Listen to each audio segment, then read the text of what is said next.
FantastiCon. Hello, Danuta. Yes, I am a little bit magical because I actually knew you were going to ask that question. This obviously isn't a live broadcast, unfortunately. As you can see and hear from this little monkey behind me, this is the sad reason that I'm not able to be with you today, because Cappi has fractured his shoulder. He's hardly limping now, but that's because he's been a week, or 2 weeks nearly now, without being allowed to walk anywhere, to jump anywhere. Only just sort of like that height, so he's not doing any big leaps.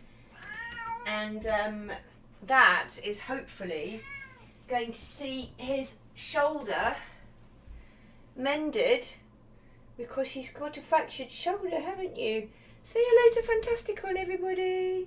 Say hello to FantastiCon, Cappi. Hello, FantastiCon.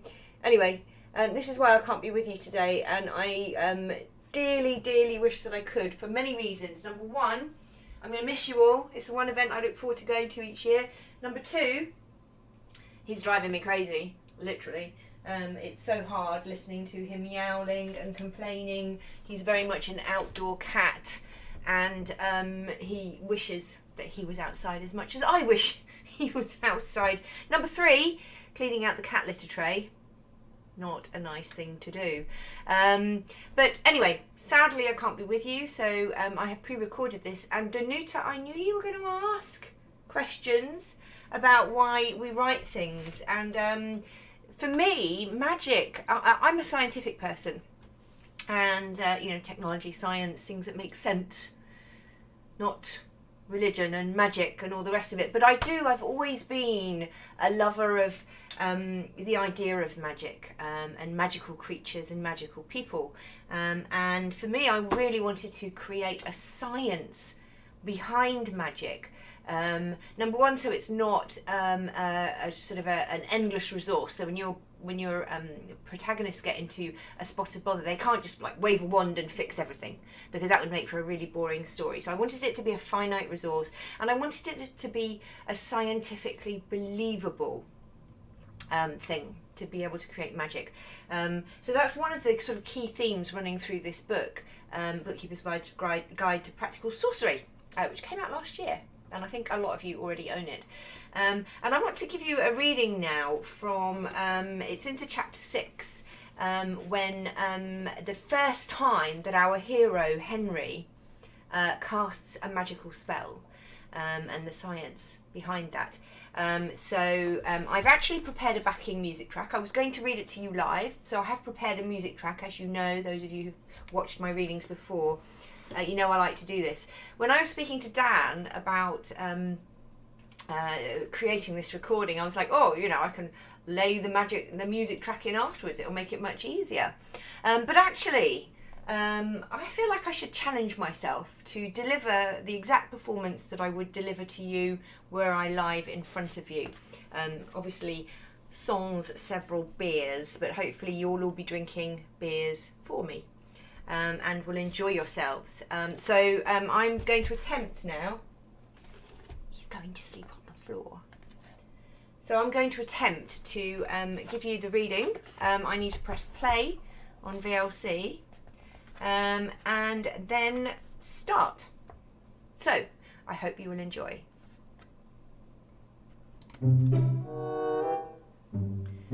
Henry remembered the first time he'd put on his wizardly garb. He'd been none too impressed at the start. The robe, being made of pure unlined wool, was intolerably scratchy. It was also far too long for Henry. Apparently, they didn't make robes for such slightly built young accountants, so he had to hitch it up almost 1.5 feet with a leather belt at the waist. He looked more like a sack of apples than a wizard. On its own, this wouldn't have been too bad. But then there was the hat. What was all that about? It made him look ridiculous. So he challenged Halcyon about the necessity for such an old-fashioned get-up in this modern day and age. "Look, it's tradition, okay?" the old wizard had replied. If you don't wear those uncomfortable woolen robes, you'll have nothing to look forward to when you become a fully qualified wizard. Other than the obvious benefits of knowing lots of powerful spells to fight evil and enhance your quality of life, of course. But why the robe at all? Can't I just wear my normal clothes? Henry was plucking at the spiky cloth cinched in tight at his hips. Trust me, Henry. The robe is an essential. First of all, for recognition.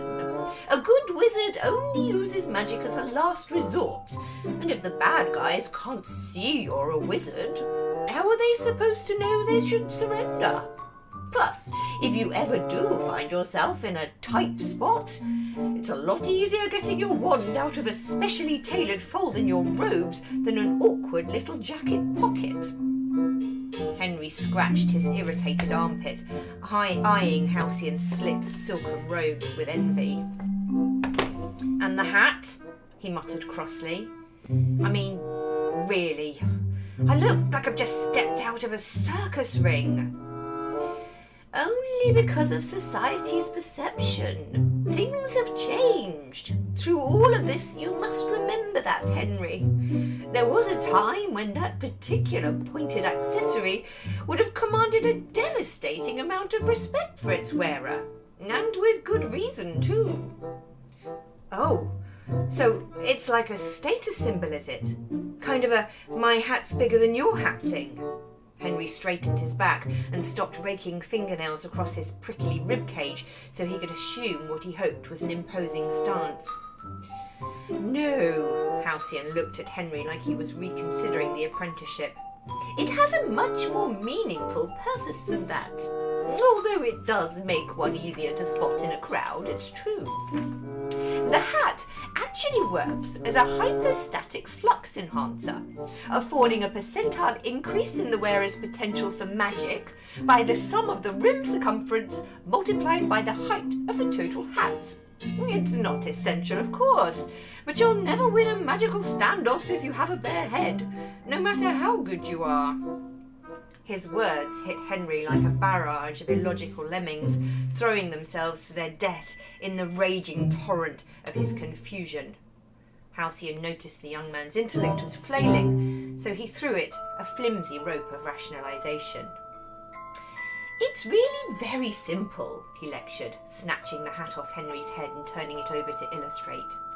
The inside of the cone is lined with an enchanted weave made mostly out of magnesium phosphate and dragonfly wings, only discarded ones, naturally, which, once placed on the head of a person who is casting a spell, creates a powerful anti-stasis vortex, thereby increasing the brain's proactive activity by an amount proportionate to the cubic volume of the cone. Okay? Henry continued to look blank. Look, it works in exactly the same way as it would increase the volume of your voice were you to snip off the tip of the hat and put the resulting hole up to your mouth before you spoke. The old wizard held the conical hat to his lips like a trumpet to demonstrate. The penny was finally dropping inside Henry's whirling head. Oh, it's like a brain power magnifier then. Halcyon sighed deeply. If you must, yes, like a brain power magnifier. Now, can we move on? The robes still itched like crazy, and the hat, once removed, left an explosion of melon-shaped hair bouncing around on top of his head for almost half the morning. But when he was wearing them now, he felt like a wizard, and never more so than when he was casting a spell.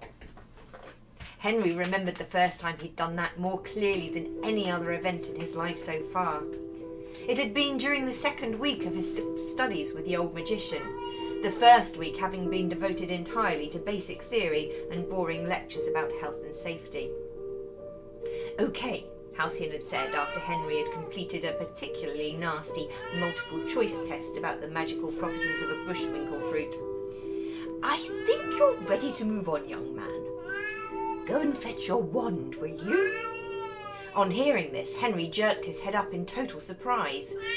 He hadn't been allowed to even touch the wand since it had first sent its supernatural energy surging through his veins.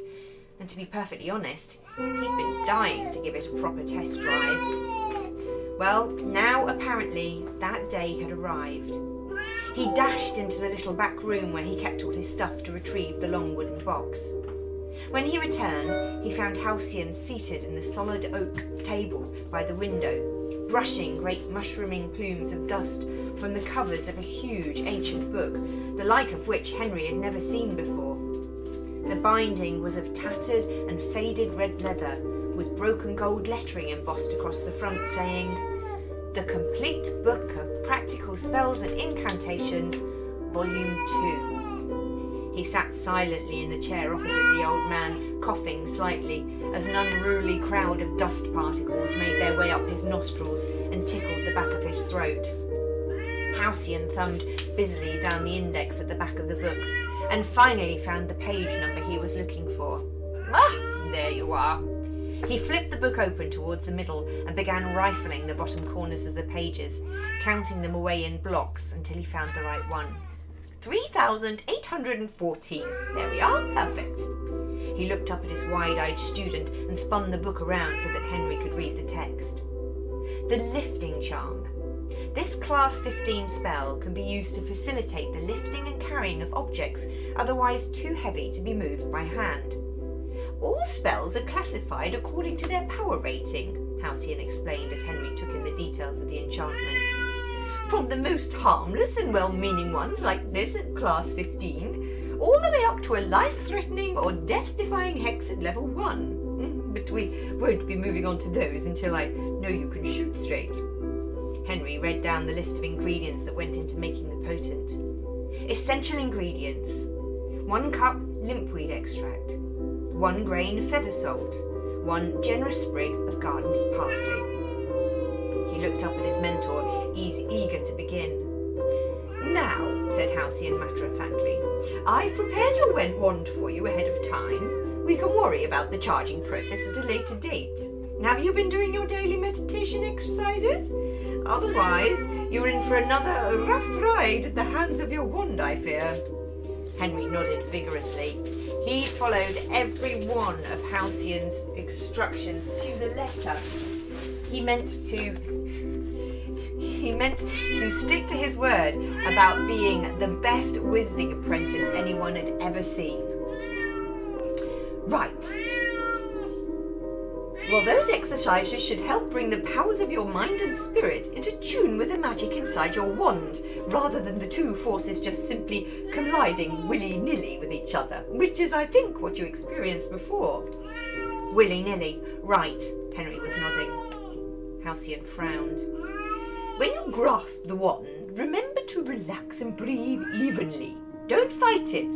Your magic will naturally want to merge with the wand, so just let it flow freely from your body. My magic? Henry was concerned. He'd never done anything magical in his life. What if he didn't have any in him? From my body? He looked down at his slim body swamped in deep blue material. Well, of course from your body, boy. How else did you think it was coming? By carrier pigeon from Bankaloo Bay?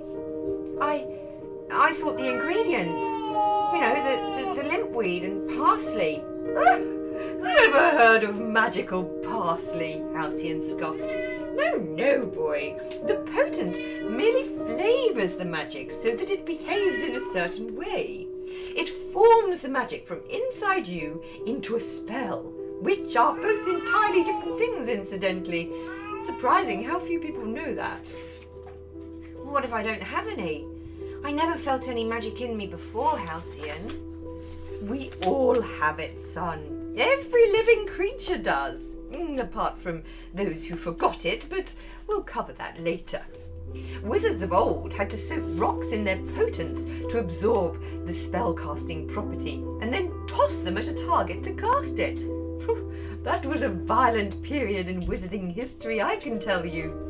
The discovery of the Malvern tree made things a lot more civilized. I can tell you. I can imagine. Now, once you are holding the wand and it has settled down, you must try to connect with its energy and let your magic flow gently through your fingertips, whereupon it will travel along the length of your wand towards the tip, gathering the properties it requires to turn it into a spelling force as it goes. Then do exactly like you've been practicing with a wooden spoon. Flip the ball of magic towards the subject of your spell. Henry glanced down at the box nervously, recalling the overwhelming burst of energy that had racked his body last time he picked up the wand. He tried to relate that experience to the relaxing sequence of breathing and flipping exercises he'd been practicing whilst gripping the handle of his mother's wooden spoons. Noticing his look of concern, Halcyon placed a soothing hand on his forearm. "Don't worry, I've discharged all the magical potency that was left in the wand from before. There's only a tiny portion of lifting charm left in the bark now, so the worst it could do is stick something quite light up onto the ceiling for a while. Just try to avoid anything shiny. There's a different surface for a reflective casting spell." Somewhat reassured, Henry reached forward and slipped the tiny clasp on the box to the side. Like before, invisible hinges made the box lid jump up on one side, so he inserted his finger and tipped it all the way open. The highly polished Malvern stick was lying on its plush velvet bed, looking all innocent. He paused for a moment, going through the calming breathing exercises Halcyon had taught him. As he sucked air in and out in long, easy sighs, he began to feel a faint tingling sensation starting in the tips of his fingers. Once he felt a little steadier, Henry slowly curled the fingers of his right hand around the thicker end of the stick.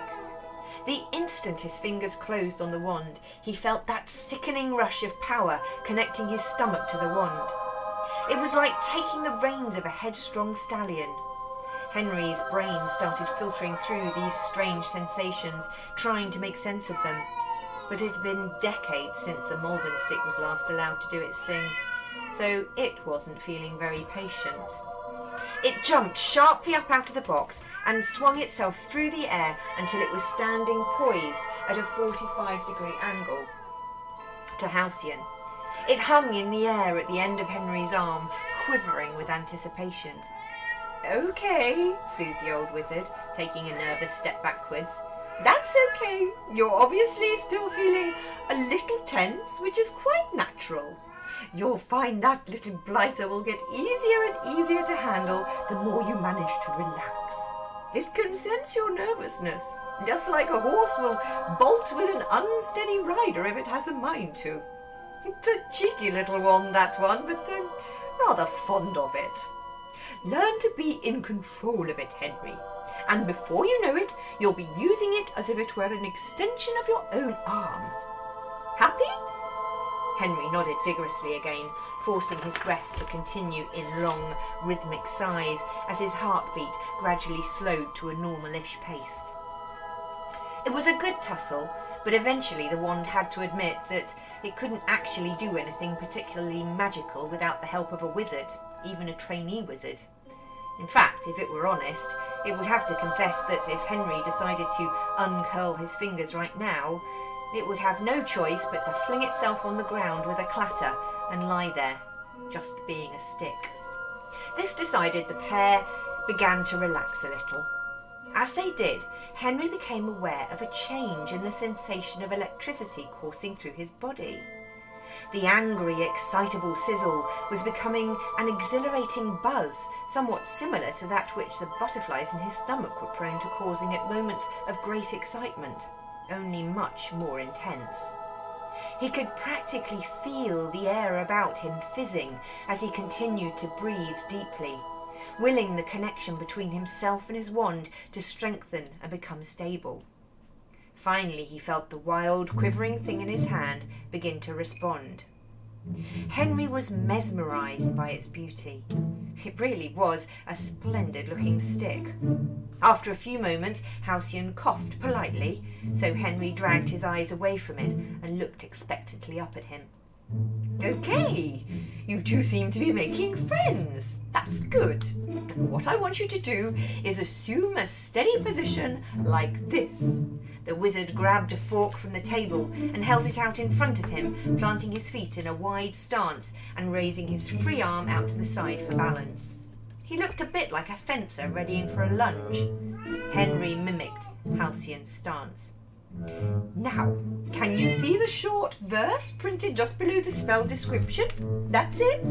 The words work like a mini meditation to help you focus your energy on the task at hand and let your wand know what you're up to. It's a question of good manners as much as anything else, but also vital when you start storing the potence for more than one spell in a wand. You don't have to speak them out loud, though it might help the first few times you try it.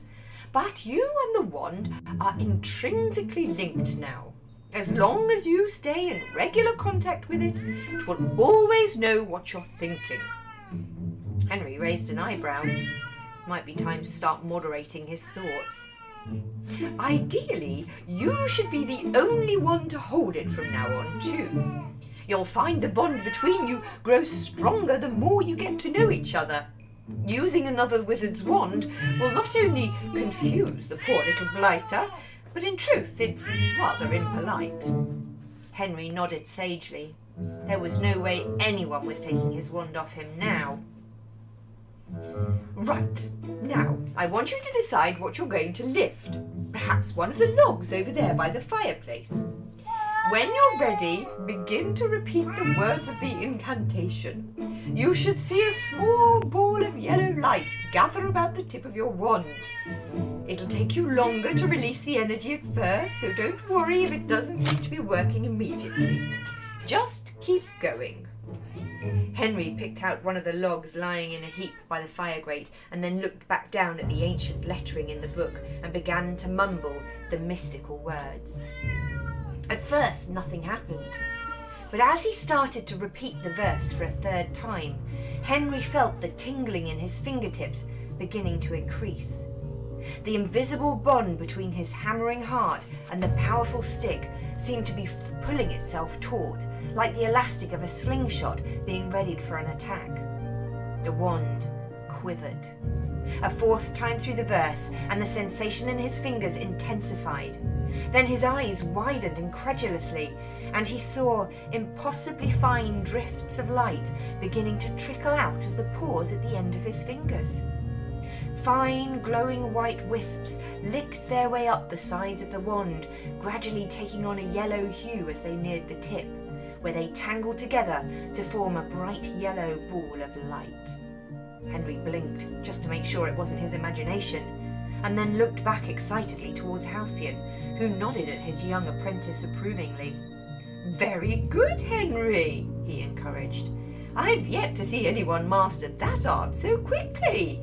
You're a natural." This made Henry glow almost as brightly as the spell, which was now a tight ball of golden light about the size of a pea. Halcyon watched his student proudly. "Pretty soon you'll be releasing your magic so precisely that the spell will seem to pop into existence on the tip of your wand the moment you've thought about it. And obviously very useful if you ever find yourself in a magical shootout. I've seen many a powerful wizard brought down by lesser magic because they weren't quick enough on the draw. But again, that's all a long way down the line for you, my boy." Henry squinted at the pulsating yellow ball on his wand. "Right," said Halcyon, stepping away from him. "All you have to do now is fire it off towards the target. Okay? Just a quick flick of the wrist like I showed you with the wooden spoon." Henry turned his undivided attention towards the wand. He flipped his eyes towards the fireplace to sight the hapless log once more, and then jerked his hand forward with a flowing movement of the wrist before snapping it sharply back. The ball of light remained resolutely clinging to the end of the stick. Henry frowned. "Try again, Henry, with a little more authority. You have to take control of the spell." Henry sighted the log across the room again, then performed the flicking action with the business end of his wand. This time the yellow pea of light stretched out and away from the end of the wand for about 1.5 inches, before recoiling smartly back into place like a clingy child, refusing to leave its mother's arms. Again, Henry frowned, winding himself up for a more vigorous third attempt to launch the spell. This time, he succeeded, jerking his hand back with enough force to dislodge the glowing orb, which promptly fled away from the tip of the wand like a startled rabbit. Henry watched it go with wide-eyed amazement. He'd cast his very first spell, and it felt great. There was no stopping him now. There was also no stopping the spell, which Henry realised with some dismay had been knocked off target by the additional effort it had taken to release it. He watched apprehensively as the angry little pea of light streaked across the shadowy room towards the fireplace, quite unsure where it might end up. But the pea knew exactly where it was going. It went careering into a large brass plate resting against the wall, whereupon it rebounded and continued its careering path, straight towards the old wizard by Henry's side. "Look out!" Henry shouted as he realised where the light ball was headed. But Halcyon's arthritic old bones couldn't possibly move him fast enough to avoid the approaching spell. It hit him on his left hip with a billow of emerald cloth before dissipating into his silky green robes with a shimmer. The robes, now enchanted by the magical properties of a lifting charm, did exactly that. They lifted themselves smartly upwards and over the man's head, floating away until they were pressed against the whitewashed expanse of the ceiling. Halcyon was left standing in the middle of the room, wearing nothing but his faded red long johns and a tall, pointy hat. Henry tried to suppress a snort of amusement. "Sorry," he offered lamely. Yes. Well, your aim needs a little work, but the basic principles are in place. Now you can wipe that smirk off your face and get back into your ordinary clothing. Lessons for today are over. I need find something else to wear. It'll be a good 10 minutes before that wretched spell is worn off and my robes come back down to earth." 5 minutes later, Henry came back into the main chamber room, buttoning up his sombre accountant's jacket and desperately trying to tame the explosion of hat hair jiggling around on top of his head in a most unaccountant-like way. He was grinning from ear to ear as he approached the table where Halcyon sat, wrapped in an old curtain, staring impatiently up at his bobbing robe. "Wow, that was incredible! I could feel the power coming from right down deep inside me. It was like... Henry faltered, searching for the right analogy. "Well, it was like nothing else on earth." "Yes, very astute," Halcyon replied sarcastically, still miffed about his floating attire. Henry admired the ancient spell book. "So, when do I get one of those? A spell book?" he asked as casually as possible. "Not for a very long time, Henry. You'll have to be proved fully proficient in the art of accurate spell casting before you can be granted access to such a powerful collection of potents and incantations. This book contains details of every magical discovery that ever has been, as well as some very tasty recipes. There are exams to pass. You'll have to perform perfectly in your casting test, not to mention an intense psychological evaluation to make sure you're the right sort. You can't just get one of these things out of a Christmas cracker, you know. Their distribution is regulated by very bureaucratic people. But we'll cover all that in the coming weeks, I'm sure." Halcyon trailed away vaguely as he watched Henry run his fingers covetously across the tattered, dusty binding of the book. "The spells in this book must be older than time itself," he mused as he stroked it. "Volume 2. I wonder what volume it's up to now." "Volume 2, Halcyon informed him matter-of-factly. "But this book looks ancient. Surely there must have been new spells since it was made. What about all the modern discoveries in the world of spellcasting? Dr. Hyperbole said that his memory enhancer had recently been added, so I thought..." "And it has," the old man interrupted. The publishers distribute regular update spells to all the registered owners on record, and the book rewrites itself. Ingenious when you think about it. In all of time since the beginning of magic, there has only ever been one spellbook. Apart from that cheap and tacky Idiot's Guide thing by Blanco, but I hardly think that counts. Insufferable old fool. Having just one spellbook saves a lot of confusion, you know. And apart from anything else, it's great news for the trees, considering how many pages there are in a volume and how frequently magic changes. Ah, but there must have been more than one spellbook at one time, otherwise why did they call it Volume 2? Henry challenged, feeling quite pleased with himself. That was a misprint, Halcyon countered simply. And at that moment, the whitewashed ceiling finally gave up its hold on his silky emerald robes, and they flumped onto the floor in a crumpled heap. The end. What do you think, Cappi? Did you enjoy that? Not particularly. So I'm sorry about the added background ambience, everybody. This little tinker, that's what he does when I'm not paying him attention. If I'm here and he's not asleep and I'm not paying him attention, he yowls and yowls and yowls and yowls and yowls. And this is why I have to be with him.